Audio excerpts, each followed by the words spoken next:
Nosotros acostumbramos, valga entonces la redundancia, de hacer el diagnóstico de osteoporosis con base en la cantidad ósea y específicamente basándonos en la densidad mineral.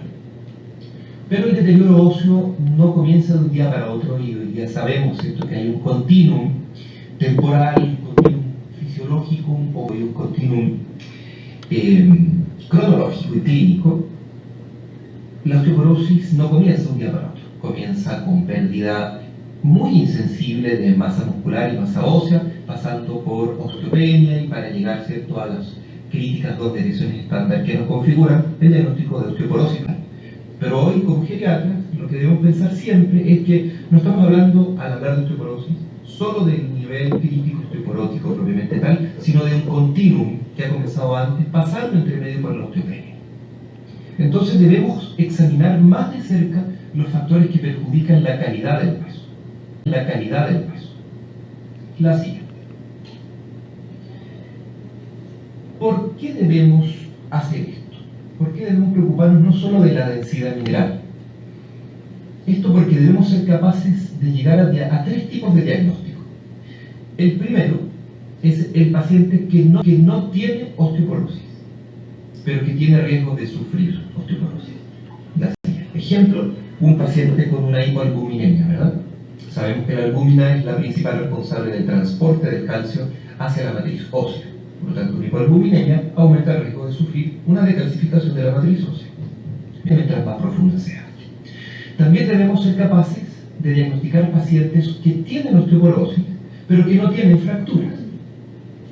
Y por último, por supuesto, los factores de riesgo. Esto te dice factores de riesgo, esto lo presentamos en Brasil. Factores de riesgo, esto lo presentamos en Brasil. Factores de riesgo presentes en pacientes ya fracturados. Solemos asumir que el paciente fracturado debemos manejarlo para poder operarlo prontamente, pero por supuesto que debemos manejarlo junto con ese approach prequirúrgico o periquirúrgico, debemos manejarlo en el sentido amplio. La siguiente. ¿Por qué es importante el diagnóstico de osteoporosis y sus factores de riesgo? Porque básicamente es un síndrome, la siguiente, que tiene factores de riesgo que son pesquisables fácilmente. La siguiente, pesquisables fácilmente. La siguiente, porque los factores de riesgo que son fácilmente pesquisables son tratables. Es decir, no solamente los podemos pesquisar con facilidad, sino que son fácilmente tratables, y eso transforma la osteoporosis en un síndrome prevenible. Causa, ¿cierto?, es porque este síndrome es una epidemia, es extremadamente prevalente, y no solo prevalente, sino que además es silencioso y grave.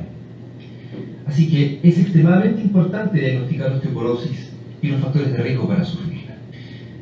Con relación a la gravedad de la osteoporosis, debemos decir que es grave per se como enfermedad metabólica, pero también es grave por las complicaciones y consecuencias. Es grave clínicamente, pero también es grave epidemiológicamente, porque compromete nuestros sistemas de salud y compromete, por lo tanto, nuestros sistemas económicos. La siguiente. Aquí aparece una herramienta, un resumen de la herramienta FRAX, que es una herramienta que solemos utilizar en atención tanto como terciaria, en la que se le da énfasis a algunos elementos que debemos pesquisar en los pacientes para determinar el riesgo de que tengan o no tengan osteoporosis. ¿Cierto? El modelo acepta algunas edades, entre 40 y 90 años. Debemos definir cuál es el sexo, introducir el peso, la estatura, ver también si los padres sufrieron fracturas de cadera, si fuma o no fuma. Esto aparece nuevamente aquí el factor de riesgo tabaquismo, el factor de riesgo glucocorticoides, la artritis reumatoide, que es capaz de generar trastornos óseos, pero además la artritis reumatoide hoy en día se trata con glucocorticoides. Los elementos de riesgo son sinérgicos. Algunos elementos como la osteogénesis imperfecta, el hipertiroidismo crónico, el hipogonadismo, la menopausia, malnutrición crónica, ¿cierto? Pero no aparece una gran cantidad de elementos que debemos ir recordando. Es una gran cantidad de elementos que debemos ir recordando. Es posible que Canis, es uno de los principales investigadores de la osteoporosis en el mundo, vaya lentamente mejorando la herramienta FRAX, aunque aquí tenemos un conjunto rápido de elementos para poder realizar el diagnóstico, y no solamente realizarlo, sino que si podemos mejorar nuestra práctica clínica diagnosticando la osteoporosis, claramente la respuesta es sí. Y nuevamente la idea es diagnosticar la osteoporosis asociada a los factores de riesgo que la producen. Estos factores son muy prevalentes, son extremadamente comunes de encontrar. Los factores son muy prevalentes, son extremadamente comunes de encontrar. Los podemos medir y pesquisar en forma muy objetiva, muy fácil y muy objetiva. Y además lo podemos tratar en forma independiente de la osteoporosis. Una de las grandes preguntas hoy en día, si ustedes buscan en el PubMed y ponen osteoporosis treatment al manejo con bifosfonatos de la fractura de cadera o de la prevención, existe una gran cantidad de elementos que están en discusión.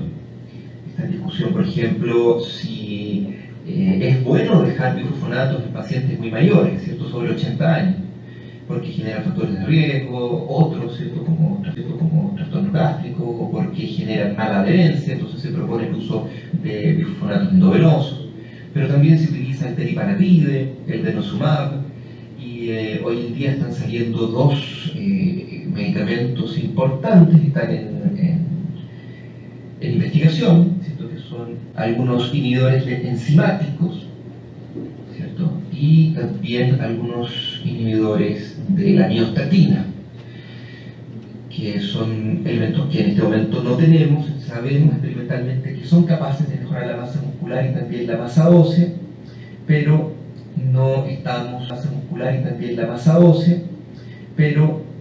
no estamos ciertos de su eficacia en personas. Vamos en este momento sobre modelos animales en ratón. Entonces, el mundo de la terapéutica de la osteoporosis está muy revuelto hoy en día, pero no está revuelto en lo absoluto el mundo terapéutico. Cada vez que pensemos en caídas, y ahí vamos a ir apretando la tecla de seguir a medida que lo voy diciendo, caídas, ahora la siguiente, debemos pensar en deficiencia de vitamina B12, debido a que cuando hay deficiencia de vitamina B12 se produce una desmielinización de los nervios periféricos, y esto hace que los reflejos osteotendíneos estén enlentecidos. El reflejo, los ROT habituales, requiere para su estabilidad de la mielina, que permite el impulso saltatorio a 400 km/h. Cuando no hay mielina, esa velocidad va a un cuarto, y hace que en microsegundos la persona no sea capaz de cambiar su posicionamiento espacial y caiga. La siguiente, entonces se genera neuropatía periférica asociada a deficiencia de vitamina B12. La siguiente, al haber neuropatía periférica, la calidad y la intensidad del impulso nervioso que proviene de la médula es menor, lo que genera sarcopenia. Y la sarcopenia genera líneas de tensión mecánicas menores a través de los tendones sobre los huesos y produce a su vez osteoporosis. Por lo tanto, sabemos que las caídas son extremas, ¿cierto? Sobre los 65 años, el 80% de las personas mayores ha tenido alguna caída durante el año. Así que a pesquisar caídas, y dentro de las caídas pesquisar los niveles plasmáticos de vitamina B12. Y esto no lo digo yo, la siguiente, aparece aquí, ¿cierto?, un artículo en la Experimental Dermatology del año 2017, en que el título es bastante claro: debemos, ¿cierto?, relacionar la deficiencia de B12 con sarcopenia en adultos mayores. Pero lo interesante de este estudio no fue solamente vincular la vitamina. Ellos midieron los niveles, la siguiente, y la siguiente también, y la sarcopenia empieza a aparecer con niveles plasmáticos menores de 400 picogramos por ciento en las personas mayores, con un P menor a 0,05. Y nuestros laboratorios siguen la norma indicada por la OMS, que dice que los niveles plasmáticos de B12 deben ser superiores a 150. Es decir, estamos subdiagnosticando niveles plasmáticos de B12, pero eso siempre pasa. No se preocupen, la experimentación y la ciencia experimental van antes que las normas. Por eso son importantes instancias como esta para que nosotros, cuando midamos B12, esperemos niveles plasmáticos, para llamarlos normales, de 400 picogramos por ciento o más. La siguiente. Y la siguiente también. Siempre nos preocupamos en nuestros países por la desnutrición infantil. Pero olvidamos la posibilidad de que exista desnutrición en nuestras personas mayores. ¿Cómo podemos medir la desnutrición en nuestras personas mayores? La siguiente. Una muy buena, pero muy buena forma de hacerlo es medir los niveles plasmáticos de albúmina. Y allí no nos dejemos engañar proveniendo de otras especialidades. Nos dicen la albúmina plasmática no sirve porque lo que deberíamos estar midiendo es la prealbúmina. No, la albúmina plasmática es un muy buen indicador de nutrición en los pacientes mayores, tanto en fase aguda como en un control. Solo que debemos saber que en fase aguda la primera medición debe ser acompañada por mediciones posteriores, porque vamos a ver que rápidamente va a consumirse la albúmina circulante. Pero, como sea, la hipoalbuminemia es un buen indicador de desnutrición proteica en las personas mayores. En cualquier parte lo corrobora. La siguiente. Sabemos que si no hay albúmina suficiente, como decíamos hace poco, no hay suficiente vehículo para transportar el calcio hacia la matriz ósea, y por lo tanto va a haber una deficiencia en la calcificación, la siguiente, y eso va a generar osteoporosis. No lo digo yo, la siguiente, sino que también la siguiente aparece en ciertos trabajos, un análisis que se hizo en el sistema de salud de Estados Unidos con una gran cantidad de pacientes, la siguiente, hace poco tiempo, antes del año 2016 nomás, 15.539 individuos.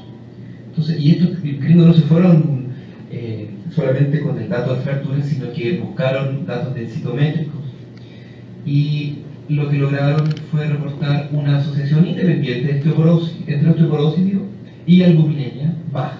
Independiente de osteoporosis, entre osteoporosis y albuminemia baja, en distintos sitios anatómicos. Es decir, no solamente hay un riesgo de sufrir fracturas de cadera, sino que hay un aumento del riesgo de fractura a todo nivel. La siguiente. ¿Les ha pasado que en haberse medido la presión y encontrar la presión sistólica alta? Es bastante común, ¿verdad? Y es motivo de bastante angustia, e incluso existe la hipertensión sistólica asociada a ansiedad en los pacientes mayores. Pues bien, si tenemos pacientes mayores con presiones sistólicas sostenidamente elevadas, y sobre todo si se asocian a ortostatismo, caídas, mareos, la siguiente, debemos pensar en secreción inadecuada de hormona antidiurética. Y la mejor forma de acercarnos al diagnóstico de secreción inadecuada de hormona antidiurética es midiendo los electrolitos plasmáticos. Fíjense que hemos encontrado una prevalencia enorme de pacientes diagnosticados como hipertensos resistentes en tratamiento con varios medicamentos, más de 2. Esto habitualmente se comienza acá con el enalapril, se continúa con un antagonista del calcio y posteriormente se agrega antidiurético. Y estos pacientes tienen natremias bajísimas y están sometidos también a una dieta baja en sodio porque están sindicados como hipertensos primarios. Y en la práctica lo que tienen es un trastorno de la secreción de la hormona antidiurética que genera una hiponatremia, puede ser una hiponatremia de 110, 115. Uno dice, ¿cómo funcionan estos pacientes normalmente, verdad? Crónicamente. Entonces, con esos sodios, las presiones osmóticas en sangre son muy complicadas de manejar para el organismo frágil de estas personas mayores, y se genera un aumento sostenido de la sistólica, con ortostatismo, con los cambios de posición. Y si hay medicamentos asociados, peor todavía. Ahora, el tema interesante con relación a lo que estamos viendo ahora es que la hiponatremia, la siguiente, genera osteoporosis. ¿Cómo? Bueno, básicamente por problemas de osmolaridad a nivel, va a cumplir 10 años, en el Journal of Bone and Mineral Research, que habla de la osteoporosis inducida por hiponatremia. Que es lo que nos dice básicamente este trabajo, que los resultados En ratas sugieren que la calidad del hueso debe ser seguida en pacientes que tienen hiponatremias crónicas. La siguiente. Pacientes mayores con fatiga fácil, fatigabilidad fácil, sí, muchos. Doctor, necesito más adrenalina porque me siento fatigado, y uno lo oculta y no tiene soplo, hace un electrocardiograma, no tiene infarto, hace un ecocardio, el corazón tiene una fracción de eyección de 80%, y uno dice, usted se cansa, a lo mejor está durmiendo mal, tiene sueño. Bueno, no debemos olvidar nunca la siguiente, las anemias y la desnutrición, ¿verdad?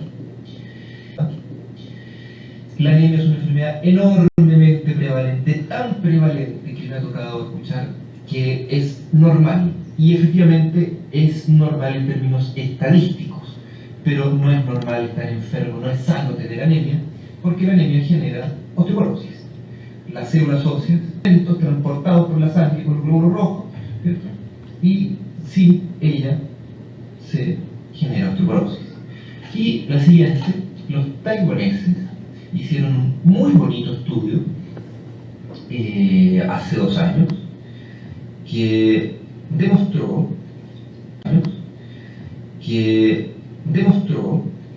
que la siguiente, que básicamente mantener una anemia por deficiencia de hierro es un factor de riesgo independiente y significativo, la siguiente, para el desarrollo de osteoporosis. La siguiente. Y aquí vemos estitiquez. La estitiquez y el uso de anticoagulantes clásicos. ¿Qué tiene que ver la estitiquez con el uso de anticoagulantes clásicos? Bueno, los anticoagulantes clásicos o inhibidores de la vitamina K lo que hacen es justamente inhibir la vitamina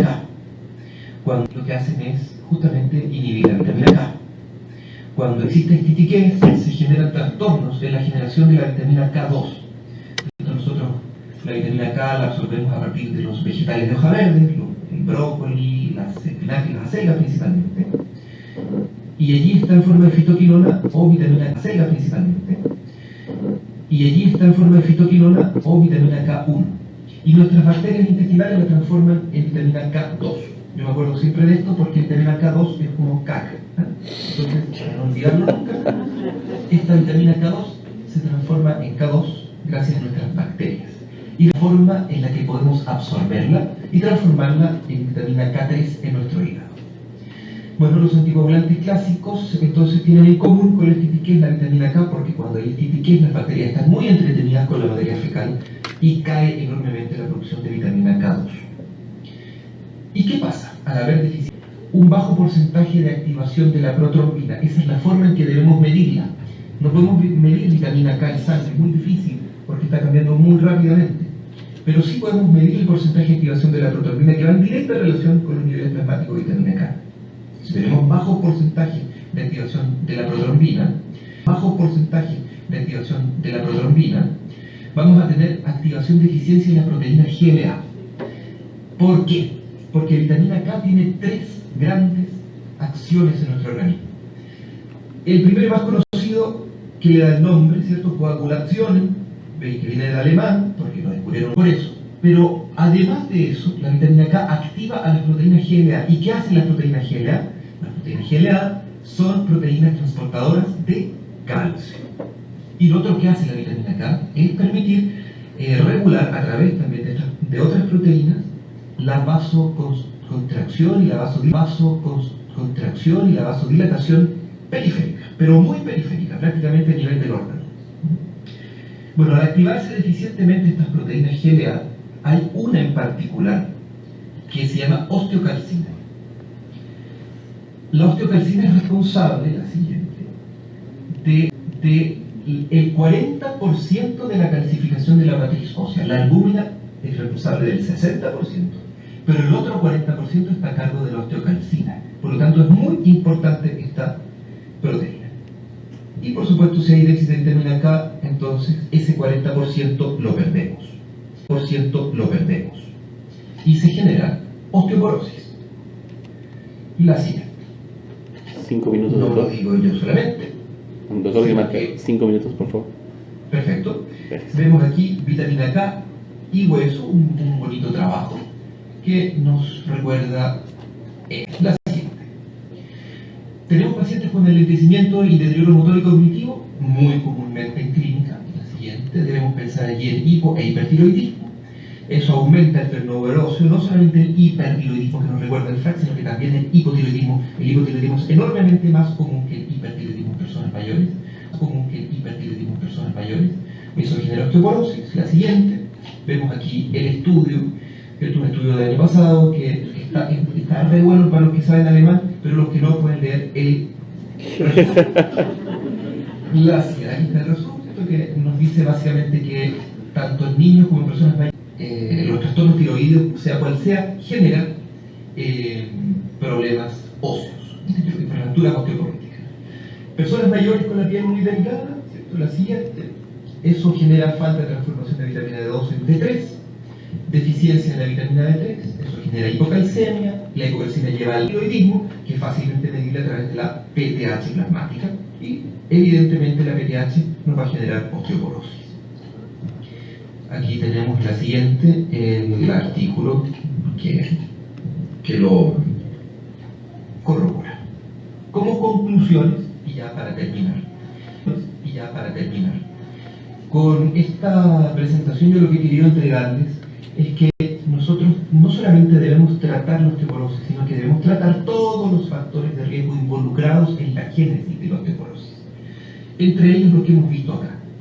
Medir en nuestros pacientes, en el contexto de la osteoporosis, los niveles plasmáticos de albúmina, un hemograma para pesquisar anemia, medir los electrolitos plasmáticos para pesquisar hiponatremia, medir los niveles plasmáticos de vitamina D y B12 idealmente, medir los niveles de activación de la protrombina, pedir niveles plasmáticos de paratormona y pedir perfil tiroideo como una red, ¿verdad?, de pesquisa intencionada y tratar cada uno de estos problemas, porque a lo mejor vamos a tener una hipoalbuminemia leve, ¿cierto?, qué sé yo, 3 gramos por ciento de albúmina, una anemia leve, un hematocrito de 32%, vamos a tener una hiponatremia leve de 133, vamos a tener niveles plasmáticos de vitamina D, eso sí que van a estar bajos, que están 100% bajos en la provincia mayor nuestra. Vamos a tener B12 en 300, es decir, es normal, la protrombina está en 60, es decir, está bastante bueno, pero el problema es que todos estos pequeños trastornos finalmente nos llevan a la osteoporosis.